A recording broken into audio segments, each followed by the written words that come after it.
Hello दोस्तों, नमस्ते, प्रणाम। हम किरण शर्मा, मंजू शर्मा अपना चैनल पर सबको स्वागत करै छी। सभी फैमिली के नमस्ते प्रणाम। हम दोनों देवरानी जेठानी जा रहल छी गीत के माध्यम से। बहुत दर्द भरे गीत है कि मुस्कान की केलखिन है से सबके दुनिया में फैल गए, पूरा सोशल मीडिया पर छा गए कि पति के काट कर डब्बा में बंद कर देलखिन। एना में सब पति के पत्नी पर सब भरोसा उखड़ जाए छथिन।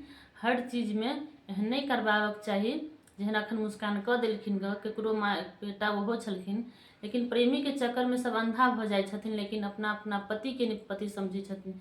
जे मर्जी हो से पति के कह दै छी, छोड़ दै छी, भाग जाए छी, कोई मर्डर कऽ देलखिन। एहन सब से औरत के नाम बदनाम कर रहल सब छियै नाम वहाँ सब बदनाम औरत के कह दिली। एहन नहीं कोई करू।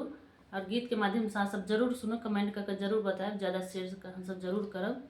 ओनाहितो औरत के नाम नीचा रहे छै और नीचा गिरबे के कोशिश अहाँ सब नहीं करियो।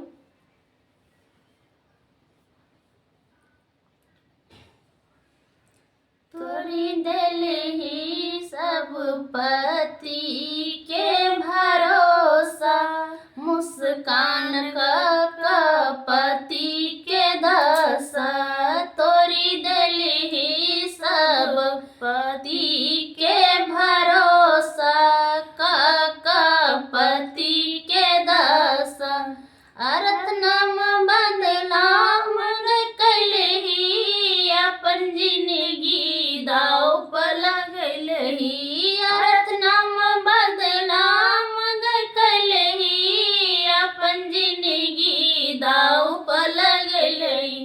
तोरी देलही सब पति के भरोसा, का पति के दशा।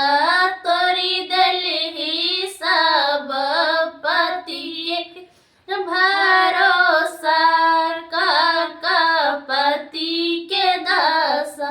औरत नाम बदनाम कैलही, अपन जिंदगी दाव पर लगैलही। औरत